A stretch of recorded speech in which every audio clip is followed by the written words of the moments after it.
Welcome to Reinventing Capitalism, where tech, social entrepreneurship, and impact intersect. I'm your host, Claudia Thomas. For those who are regular listeners, thank you so much. It means the world to me. For those who are tuning in for the first time, I really hope you enjoy this conversation. It's a very out-of-the-box product that you would have never imagined. This week, we have Rodrigo, co-founder of Notpla, a company that is replacing plastic with packaging made from seaweed, a fully decomposable material. Rodrigo has been an academic for more than 7 years prior to founding Nautla and holds 5 master's degrees, mainly in innovation design and engineering.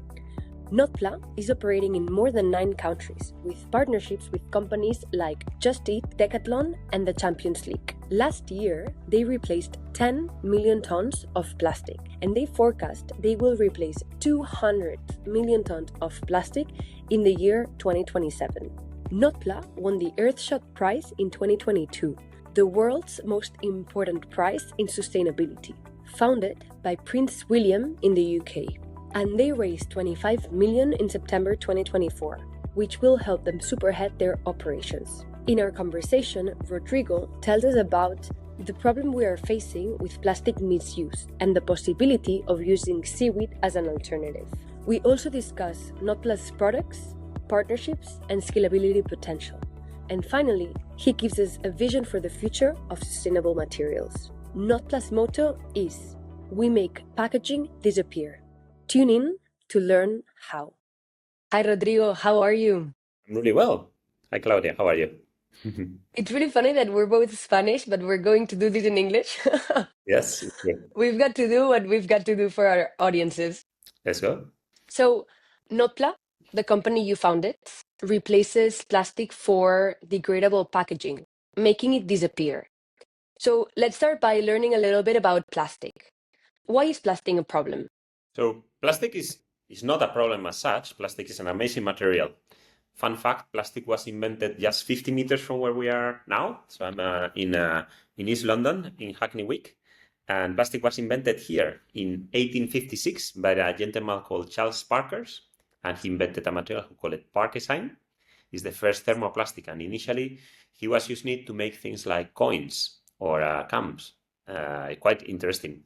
And then later on, we have been developing this material to an extent that we are using it now to package everything like water, food, and it's incredible what it can do with us. And I think the challenge or like the problem that we have as a society is that sometimes we don't match the lifetime of the material with the lifetime of the use that we wanted to give to that material. So at the moment, we use plastic for single-use applications.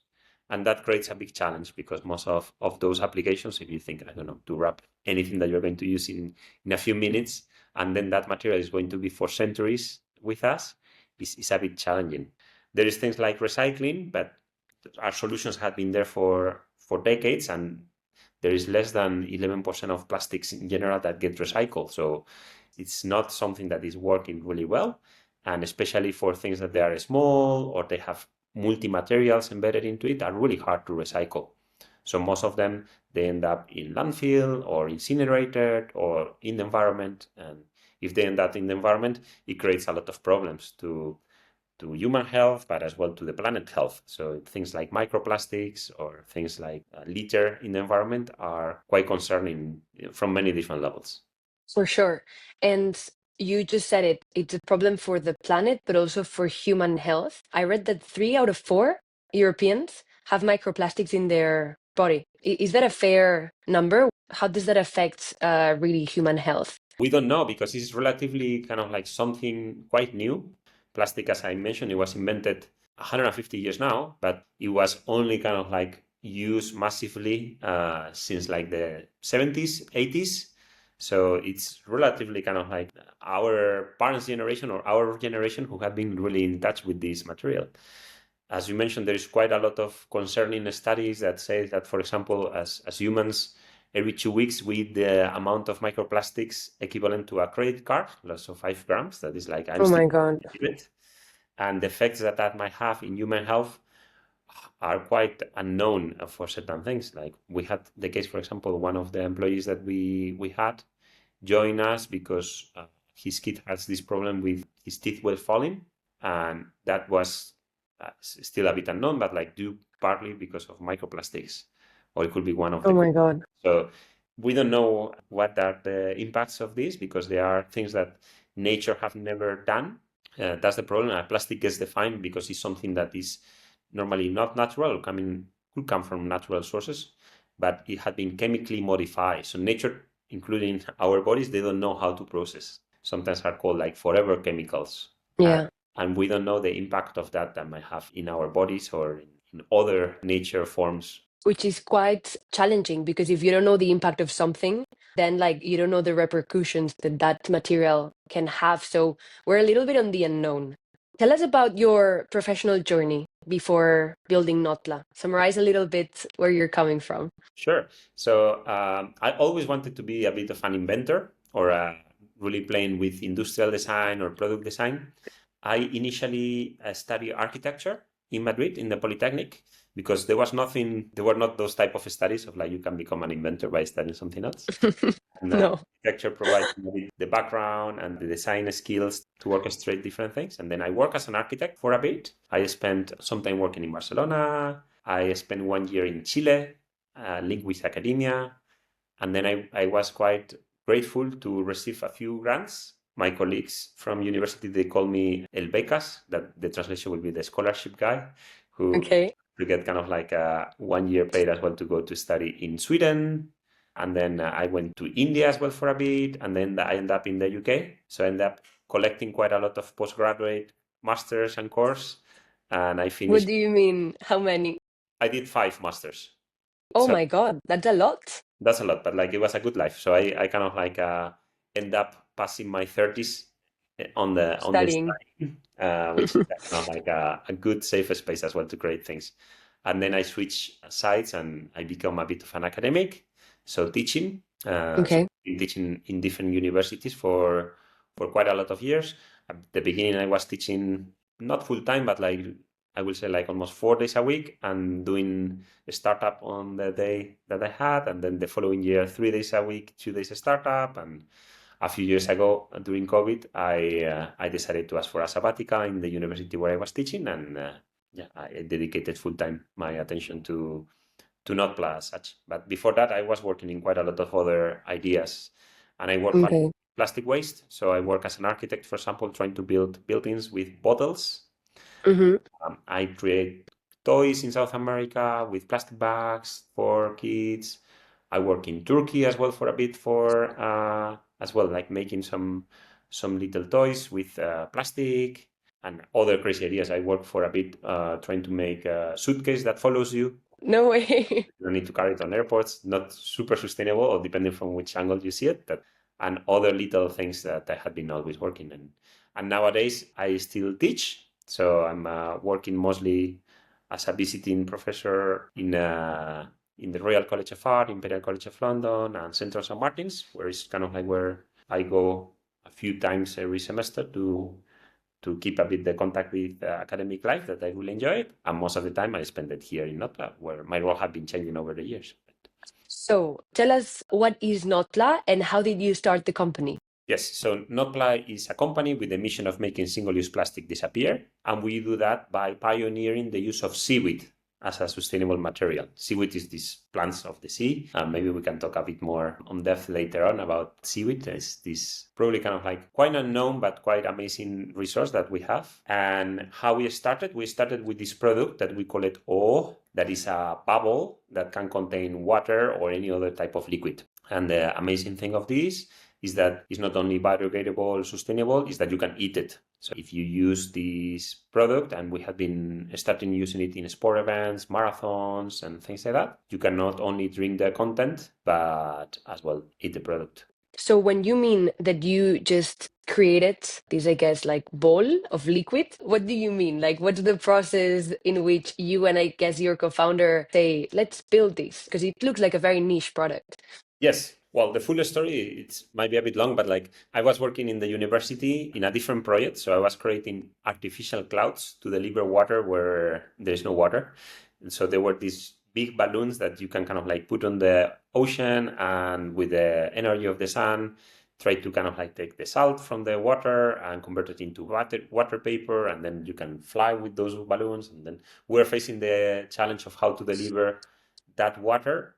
And I was quite conscious of not using plastic, and I started to play around with different materials and different ways that nature used to package liquids. So membrane, and trying different things like from tapioca seeds to, and we came across seaweed on a technique that had been used for different decades for doing things like fake caviar or doing kind of like the pimento inside of the olives. And we said, oh, this works in a small scale. Let's see if we can scale it up. And at that point, it was funny because my supervisor in the university said, Rodrigo, your project is the clouds. Forget about this. But during summertime, I had a bit more time and I pushed it forward and came across the first prototypes and tested with people and got quite a lot of success and people talking about it. We put a video online and got, I think, like 90 million views overnight. Oh my God. And then we got some prizes and we started to kind of like move from there to think, oh, there might be something interesting here that we can do. We started to get some calls from people. It's like, oh, I want to invest in your company. It's like, what company? This is not a company. This is just a side project. And at the end, we didn't manage to get funding for the big project of the artificial cloud, but I started working on this with a couple of friends from uni who were packaging engineers in L'Oreal. So they were making plastic packaging for making shampoo bottles. Okay. And we started to work on this slowly. At the beginning, as I mentioned, almost as a side gig, 1 day a week without salaries. And then we started to get some more funding and some more interest. We test the product. One of the interesting things of the project is that we were able to produce it in a small scale from the beginning. So we were doing it our kitchens in the university, and then kind of like going and testing it out in small races or in small markets. We borrow market in London, selling, for example, juices and see how the people were reacting. So this first product was a liquid that was surrounded by the seaweed layer, and so people could just eat it directly. Correct. Well, I know this is a podcast, so probably it's going to be just mostly boys, but if not, I can go and pick up one and demo maybe at the end if you want. Maybe at the end. Okay. So tell us a little bit, just very quickly, why is seaweed good for the planet? And I guess how long does it take to decompose and how does it do it? Sure. So seaweed is the first organism on Earth. So from one way or another, we all come from seaweed. So that's something that people don't know much. And definitely not. Yeah, and thanks to seaweed is why we have oxygen, and the first kind of like organisms on Earth is quite crazy. It's like saying like plants of the sea. And there's much more sea than land. And there is much more diversity on the seaweed world between, for example, there's main 3 categories of seaweed: red, brown, and green. But between a red and a green, there is more diversity in terms of DNA than my DNA and the DNA of a mushroom. So it's quite completely different species and variations. Good things about seaweed is that it's a resource that doesn't need fresh water, because it gets the water from the sea, doesn't need any type of human intervention or fertilizer. And if done appropriately, it will be a really good resource for many different things. We use seaweed in our day-to-days quite a lot, even if people don't know about it. So if you use toothpaste, or if you had a yogurt this morning, or a croissant, or any type of kind of like alternative milk, or almost any type of processed food have one form of seaweed. Beer have seaweed to keep the foam, for example. We have been using seaweed for many different things. In the UK, for example, seaweed was widely used to make glass. You were burning it to get ash, and then, because before the glass in the UK, it was done from silica, was sent from Spain, and then we had a war, and there was no more kind of like supply of silica, and then was used seaweed. It was used quite a lot as well during the First and Second World War from the Allies to get gunpowder, because most of the gunpowder was at that point manufactured in Germany. So seaweed become a big operations in the coast of California to get gunpowder. And had been a resource that in quite a lot of different cultures and industries had been really well used. And at the moment, we think that it could be a good use for packaging. And so how does it decompose? And how long does it take? Yeah, so it depends kind of like what type of conditions, but like all the type of seaweeds, one here, for example, are edible. So you can eat any type of seaweed, except the seaweed that have been contaminated by the humans. Okay. Why they are edible? Because they are natural materials that have not been chemically modified. So the world know how to kind of like process it really fast. Our materials, depending where you put it, but if you leave it, for example, in a warm area or in a composting conditions, it depending how they are or what type of thickness, but normally it takes a matter of days and up to 6 weeks to compose or to biodegrade. But okay. Wow. And How many products do you sell now? So you started with the liquid thing. Where has the company evolved to? Yeah, so we started with doing liquids with the sauces, and then we had a quite interesting business model, mostly focusing on big events like marathons. We did really successfully the London Marathon, where we provide 46,000 runners hydration without plastic. We did Roland Wow, Garros, the tennis tournament. super cool. Then COVID happens, and as you can imagine, all these sport events for 2 years, zero. And less the proposition of like you are going to eat your packaging when you have plastic literally in a mask in your face is not the most kind of like a sexy proposition during that time. So we had to pivot or trying to find other uses where we could contribute. At that point, takeaway delivery was taking off quite a lot, as you can imagine. So and we were working a lot with Just Eat, that is this company that they do takeaway deliveries, the leaders in Europe. And they ask us, oh, we have this problem that we didn't know, that is takeaway boxes. Sometimes, even if they look like cardboard, they have to have plastic inside, similar to a coffee cup. Cardboard is not enough to keep the grease and the water outside. So you need to kind of complement it either with a plastic film, either with microplastics in the cardboard or acrylites in the cardboard in order to create that barrier. So can you use the seaweed that you use for these bubbles as a liner, as a coating to prevent the grease on the food to penetrate the fiber? And we said, sure, let's have it a go. And slowly, that product that we started in a couple of restaurants had scaled up quite significantly. So now we are in 9 countries. Last year, we did more than 10 million units of replacement of those. And the advantages, even if it's an invisible product, because when you see it from the outside, you see just cardboard, you don't see the seaweed. The seaweed is inside. It allows the cardboard to be recyclable or compostable. That otherwise, if you just mix it with plastic, you cannot recycle or you cannot compost. Or the So just so that I fully understand the product, you put a coating in the packaging so that microplastics don't enter the food, but the base, the inside of the packaging, it still contains a bit of plastic or nothing. We work with different cardboards, so different papers that they don't coat, so they don't contain microplastics as such. So we kind of like, it's a bit our uniqueness that we can control.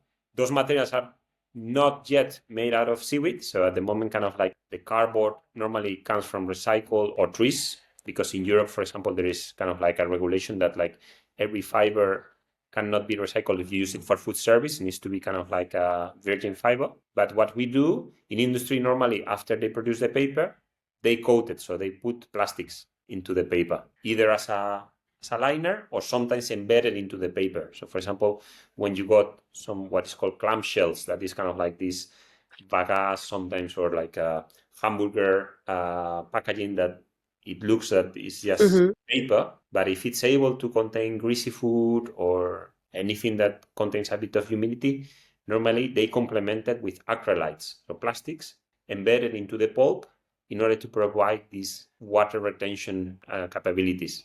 Because paper by itself is similar to toilet paper. It dissolves really quickly. So it's not something that can retain liquids. Okay. So what we do, if that makes sense, is complement that paper with a layer of seaweed that can improve that barrier properties. Okay, understood. And how about pricing? How does it compare to traditional plastic? So it depends on what type of product you're talking about and what type of scale. So packaging is really Let's take the packaging. Yeah, let's take the packaging example. At the moment, we are doing takeaway boxes. Takeaway boxes is something that is really commoditized, so it doesn't have too much kind of like a value, let's put it that way. And we are at the moment at relatively big scale, but not at the biggest scale that it can be. So just to give you an idea of scale, initially we were starting to produce coatings at 3 meters per minute. Then we went to 30 meters per minute, and now we are trying to reach to 200 meters per minute. But industry is able to reach 2,000 meters per minute. So that's kind of like... There's still a long way. It's a long way. It's a lot of economy of scale.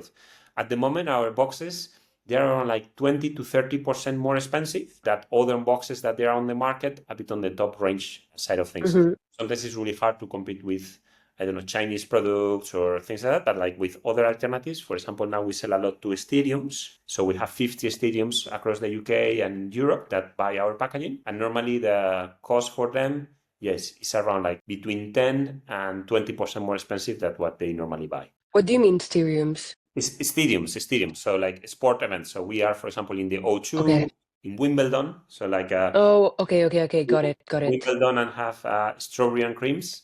That was a Notpla box. We do quite a lot of different type of sports venue. Okay. Okay, Chelsea, got it.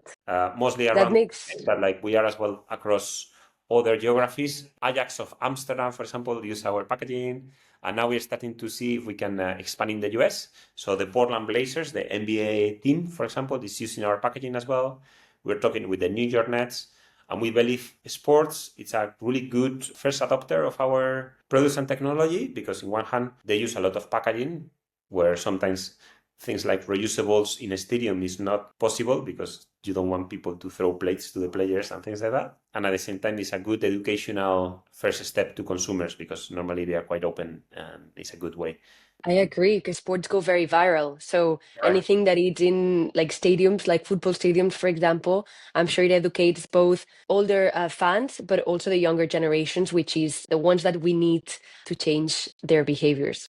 And we have done the final of the Champions League as well, all the UEFA. So just really good, sweet moments as well, like to be involved as well on that. Congratulations. Another thing I must congratulate you for is your last Series A raise. You raised 25 million, correct? Yes. So our last round, it was 25 million euros. It was 20 million pounds. Yes. Which valuation? I don't know if I'm allowed to say, but like I would say it, 70 million pounds. Okay, definitely I should congratulate you for that. What's the plan? How will you be using this capital to drive growth at scale? Yeah.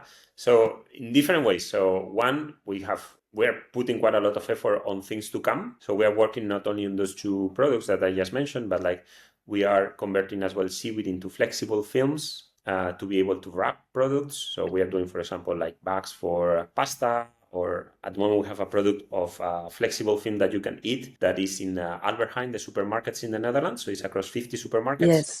To wrap salads. So the idea is that you can eat the salad wrap as if you want a salad on the go. There is no other way sometimes to eat it. I buy at Albert Heijn in Amsterdam, so I'll be a user of your products. Perfect. And then we have been as well starting to use this material into a pellet form to make rigid materials. So we are able to do things like spoons or cutlery. It's a product that is relatively new, and we know we need to scale it up. So there's a lot of resources going into that, as well as other products that we call, they're a bit more opportunistic. We started to use our waste to make seaweed paper, for example. So to fund quite a lot of these developments to kind of like push them to the next level. We need as well to expand geographically. So initially we had quite a lot of eyes into the US. Now with the change of government, probably we have reduced our ambitions in terms of like how much plastic replacement we can do with the resources over there. And the other ambition that we have as a company as well is to become a serious company to a certain extent that makes serious revenue and is able to kind of like sustain itself. So trying to reach profitability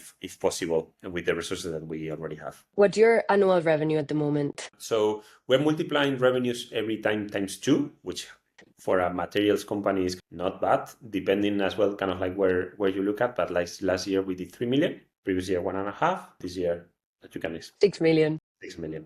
Hopefully. So this all sounds like a dream and like a clear path to profitability and scalability. But what are the challenges? So what's the biggest challenge in scaling production, for example, and how will you overcome it? Depends on which product, but like for example, if we take the boxes, that is a bit our main product, the challenge is that like you need to work in scales that they are really big. So for example, big paper mills, as I mentioned, these are really big industries that produce really, really fast. So some of these big paper mills can do 1 million tons a year, that if you break it down, it will be, I don't know, like around like 5 million a day, 5 million pounds. So if you want to stop for one day to do a test in one of these lines, it costs you 5 million pounds. So it's not something that you can do without going step by step. So we are not in that league yet in terms of like price reduction or scale, but like it's what our aspirations are. So that's one of the challenges. On the boxes as well, one of the challenges is that like it's quite sometimes hard to communicate. So consumers don't understand that there is a coating and there is plastic, or if it's not recyclable or yes. So there is a bit of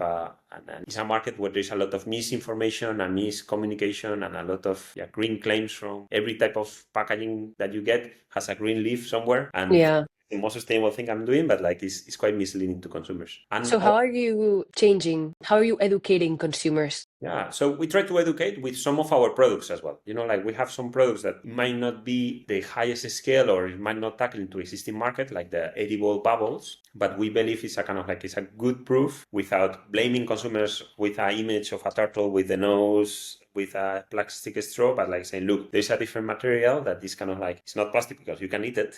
It's natural. It's the best certification besides all the logos that people could put around their packaging. And this is the solution to a problem. And we apply it not only here, but we apply it in other products. So we try to kind of like educate consumers or explain consumers through these applications that they are a bit more similar to natural materials or natural applications than plastic. So it's a bit playing both games of, in one side, everything that is a bit more natural and self-explanatory is what marketing terms you call kind of like a blue ocean versus a red ocean strategy.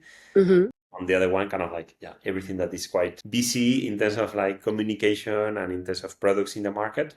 There's a lot of impact that you can do in both sides, but like they need to help each other. For sure. Now that you mentioned the word impact, how do you measure your impact? Yeah, so we measure our impact by a simple metric that is how many single-use plastic we have managed to replace. That normally kind of like equivalents with how many units we have been able to kind of ship and put on the market. Last year, we did a big party in the summer where we crossed the 10 million units. We already dedicated that number. So it's quite good because I think the team that we have as well is quite committed and everything has to kind of like go towards that impact measure. And then we can cascade it down to other metrics in terms of like carbon emission reduction or revenue or follower, whatever it is, but like everything relates to that. And just to give a bit of a scale to that is the equivalent of, even on coatings, that is really a small amount of plastic per cardboard, but it's the equivalent of a big well full of plastic, like if the well is made out of plastic. But that, like, it's the 10 million tons of plastic replaced? It's equivalent to a whale? It's not 10 million tons, it's 10 million units. If that makes sense. Okay. Yeah, that does make sense. Yeah, great example because we need listeners to be able to picture what we're talking about. So we are now just starting 2025. What's your goal by, say, 2030 in terms of plastic units replaced or tons of plastic replaced? Yes. So plastic is a really big beast. So it's like 400 million tons. We know that like we need to offer solutions to replace as much as that, as well as we said before, like not all the plastic is bad. And I think like plastic, it has a room as a material for in our society, and if it's used properly and the right kind of like systems, not everything needs to be replaced as such. So we estimate that from those 400 million tons, probably kind of like the market that we are looking at, or it's probably 5% of that like we can kind of like replace. It's still huge, but it's achievable even with the current amount of seaweed. So seaweed at the moment, the amount of seaweed that we use or we grow as a society is around 40 million wet tons. So it's 1/10 of the plastic. And at the moment it's used for other things that is not packaging, but we believe that we can replace quite a lot of that. So yeah, we're working towards that. I don't know if I have the number on my head on 2030, but we are doing like 2027 that I think is 250 million tons. So that's a bit like where we are looking. Wow, okay, so 20x, more than 20x what you're doing now. Hopefully kind of like we can move quite fast. It's not easy to scale a materials business because it's not a software that you click a button and replicates across the world. You have to establish supply chain, making sure that the raw materials are as local as possible, trying to kind of like reduce the impact and trying to as well balancing up, like growing fast to reduce the impact as well that this plastic has, and is at the same time that doing it in a way that is sustainable as well for us. For sure. With a tempo that we can as well kind of like deliver. For sure. I've seen that you guys work a lot in partnerships, so servicing specific customers like Just Eat, of course, Decathlon, like the stadiums. Which partnership are you working on that it's key for your success? Yeah, you mentioned a few of them that they have been like really good partners. With Decathlon, we are launching now energy gels, so that's quite exciting as well. With Just Eat, we have been working quite a lot, but we're expanding now as well to other kind of like delivery companies. Another partnership that had been really good for us is with Compass Group. Compass Group is the biggest food service company, and they own quite a lot of the companies that manage catering on stadiums, for example, through a company called Libby. So thanks to them, we are able to roll out to quite a lot of these stadiums that I was mentioning before. Not only stadiums, we are in different offices or canteens, or so at the moment, for example, in Google or Apple offices or Bloomberg offices, you can find our packaging, which is quite good. My God, that's big. So that's quite big. So yeah, is to try to penetrate as much as we can through partnerships. We know we cannot do this by ourselves, and that's partnerships on the commercial side of things, but as well on the supply chain and material side of things. We don't grow the seaweed ourselves, so we have to work with different seaweed farmers and seaweed extractors to create the full ecosystem to be able to kind of like shift a bit the status quo of plastic packaging towards other materials like seaweed. For sure. I was going to ask, like, seaweed in itself, it's an organism that's very good for the planet because it sequesters a lot of CO2. Is there not conflict of interest with your business? Because, of course, you'll need a lot of this seaweed to build your products. Are you not scared of contributing to the extinction of seaweed? Well, it's similar to agriculture inland, right? Or forestry. If you think like, eating vegetables, it could be the most sustainable thing that you could do, or like if you do it wrong, it could be the worst thing that you could do. With seaweed, it happens a bit similar, right? It could be the most sustainable resource if you handle it properly and you don't make the same mistakes that you have done with agriculture or plants inland, like for example, planting invasive species or doing monocultures or doing things that they are not kind of like common sense, if that makes sense. Mm-hmm. But otherwise, it's a quite relatively good resource to kind of like work with for different reasons. One, it desacidifies the ocean, so it can grow quite fast. So you can have several crops per year, not only one like you have in land. You don't compete with any other food crops. You create habitats and ecosystems to kind of like for other species like fish to live around. It creates as well some challenges in terms of like when you have like, for example, a seaweed farm, you have to limit, depending on what type of height you have the seaweed farm on the sea, you have to limit the access to shipping boats, because if not, the shipping boats will and it's not easy to do that because, as you can imagine, on the sea there is no roads, so the shipping boats go everywhere. So you have to kind of like tell them that, hey, wait, there's a seaweed farm over here. So in different places they are coming up with different solutions. In some places there's a lot of seaweed farming, for example, where there is wind farms on the ocean. In other cultures, like in Southeast Asia, it's much more common to have seaweed farms. So there is a lot of integration in Southeast Asia of aquaculture and seaweed farming as a way of living in places like Indonesia or Philippines or Japan, China, Korea, where the use of seaweed is much more common, I would say, in everyday life. So they are they're more conscious about the importance of it. Yeah, or they have it more integrated as well, right? Like even ourselves, if you ask a person living in Europe what they think of seaweed or what's the reference, they will come even like, oh, it's the thing in sushi, or, like even we reference to Asian culture more than kind of like our own culture, because if you think, for example, in Spanish cuisine, is relatively unique to find seaweed in our dish, while in other cultures it's quite common. Yeah, for sure. We're getting into the last part of the interview. I don't want to leave this conversation without asking you about the EarthShot prize, which Notpla won in 2022. Can you explain what is the EarthShot prize? Sure. So the EarthShot prize is this initiative that Prince William started 1 year before we got it. The idea there is that like he went to the Nobel Prize and he asked, why you don't give a prize about the environment? And the Nobel Prize said, oh, because it was not in our criteria or whatever. And he said, okay, I'm going to do it then. So he managed to get quite a lot of funding and quite a lot of supporters to create this prize. And it had been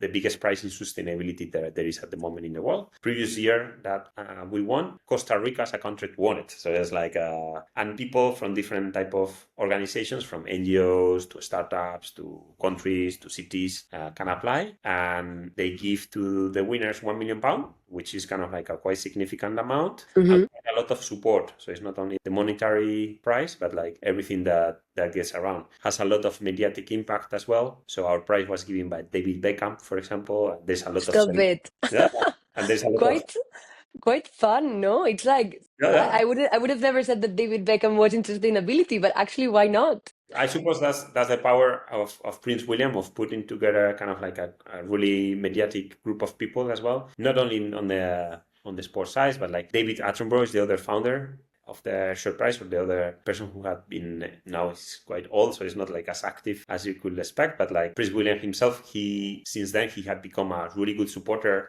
of us. He had been spending quite a lot of time in the office. He had been selling our products. He had been pushing, I don't know, Aston Villa, that his football club, to have Notpla, and had been able to as well go with him on different type of trips. And he gets really passionate about seaweed because as well in the UK, everything that is coastline belongs to the crown. So he has lead as well quite a lot of initiatives around seaweed, and I think there's a lot of win-win for this community or the EarthShot prize kind of like a group of finalists to try to make a big difference. And it's quite rich as well in terms of like there's people who are saving gorillas, there is people who are capturing carbon, there is people who work on different ways and different topics, but all kind of like cascading down or up towards kind of like creating a bit of a better world on the environment side of things. So we're super honored to be part of that community and trying to contribute as much as we can as well. For sure. For other aspiring social entrepreneurs listening today, and I want to make the distinction between entrepreneurs and social entrepreneurs, which is the number one advice that you would have liked to receive before founding Notpla? I don't know if it's an advice, but like maybe it's a philosophy I do a lot with my students, that like I always find this analogy almost with a sport. And if you want to score a goal, for example, what you need to do first, you need to catch the ball. So you need to catch an idea. How you catch an idea, how you catch the ball, by looking around where the ball is and listening to where people are screaming and what are the problems. And once you have that ball, second step is to be able to share it. So a lot of people are really precious with these ideas, and it's like, oh, I'm not going to share my it gets stolen. I think for me, the experience says that like is the opposite. That the more that you share that idea, the more it grows and the faster it goes. And to be able to gain momentum, you need to have a team, and you have to be able to kind of like, it's really hard to score a goal if you play alone against another team. So you need people to pass that idea. And the last but not least, like to be able to test that idea, to be able to shoot that idea as many times as you can. First time, I'm sure, even in a sport, you will not score a goal the first time you shoot. To shoot a lot of times before you start to put points on the thing. So I think it's quite similar when you're a social entrepreneur or an entrepreneur or someone who wants to work with ideas, how you can make sure that those ideas have impact. Again, try to listen and observe first. That could be different things like markets, could be people, could be problems, could be societies. Then pass it along first with the people that you trust more. It's a bit like now I'm adult, I see that it's the same thing of like a kid, right? Like first interacts with the people that are really close, and you're a bit worried with other people that you don't know. But later on, we hope that like it will grow and it will start to socialize outside of the close family group, have their own friends, start to speak different languages, start to kind of like, and then when it grows more, own their own money and being able to be completely independent. So it's probably similar to ideas. Do you consider there's any main differences between a social entrepreneur and just a commercial entrepreneur? Well, I suppose so. I'm not really good on theory in terms of like definitions of these type of terms, but like I could imagine that like if you put social as the word that like defines a bit why you are doing this act of entrepreneurship, is not just focused on making money or making money for yourself, but like there is other kind of like aspects there that they're important for you. For example, ourselves, we are a B Corp, so we make clear that we are not doing this just for the money. Or not only for the money. I suppose kind of like to have some types of financial sustainability is important as well. So that's why as well we are a for-profit company. We're not a foundation or we are not an NGO. But we believe that like we can do that in parallel as well, of like not only answering to our shareholders, but to every stakeholder, including the planet being one of them. But every employee has equity in our business. We try to kind of like relate with social causes as well around us, try to as well implement as much social kind of like aspects in our supply chain and in how we communicate things. So it's different ways of looking at things. But like, I believe normally if your motivation is only money, there's much easier ways to make money than sometimes building a company. Amazing, Rodrigo. I have one last question for you. I have a tradition on this podcast where I love to ask leaders of the industry to give us a glimpse of the future. So with all your experience, I want you to imagine that you're looking into a crystal ball that shows you the future. How do you envision the evolution and adoption of sustainable materials to be in the next 5 years? Okay. So in our field, we not only look at in order to define the future, we look quite a lot at nature and the past, right? Because like we had been able to live without plastic in the past, and that had been through systems or like ways of consuming in a different way, but as well through materials. And if you think about, for example, fruits, that is our main source of inspiration, how they do packaging is incredible, right? Like if you take any fruit, it's not only that like you can sometimes eat the packaging of the fruit, right? Like an apple, you can eat the skin, but the most amazing thing is that you can throw it and a new tree with more apples will grow. So imagine if you could do that with any other form of packaging, right? If you could do that with a plastic bottle, you throw a plastic bottle and a new tree with more plastic bottles will grow. Maybe that's not possible in the next 5 years, but like it's a bit where we wanted to go to make things that are a bit more closer to nature than materials are. And I think we're getting there in certain ways. For example, like the way that we are looking at single dosing. So it's kind of like, if when we look at this, it's like we think like how a fruit will do this more than kind of like a plastic will do this. And hopefully we can get towards there in the next 5 years and adapting this thing that nature does really well, that is the shelf life of the packaging, relates with the shelf life of the product, right? Like the packaging and the product lasts almost the same time and even tells you things, right? Like an apple will start to show signs of getting off through the packaging. So I think you can learn quite a lot of that in the way that we do sustainable packaging. So hopefully we can get a bit closer to the past or to nature. Yes. Do you see a world where you've replaced all single-use plastics? So again, as I was mentioning before, our ambition, or we believe that plastic is a material that has quite a lot of different applications, but mostly on things that they are really durable. Or if you want to reuse something, for sure, probably plastic that lasts centuries might be a good material. But for things that they are single use is where we think that there is kind of like an opportunity, not only to replace the material, in some cases it's just to reduce. So maybe that packaging is not necessary and it's the most sustainable thing is not to replace it with a different material, but like to remove it all at all. But as well, yes, we envision a future where we can replace as many single-use plastic as possible with more renewable resources or more natural resources than plastic itself. I hope that truly happens. Thank you so much, Rodrigo. I can't wait to see where you guys take Notpla on this new stage of the company with this new funding, because I'm sure the future looks very bright and very promising. Thanks, Claudia. I've really enjoyed it. Thank you.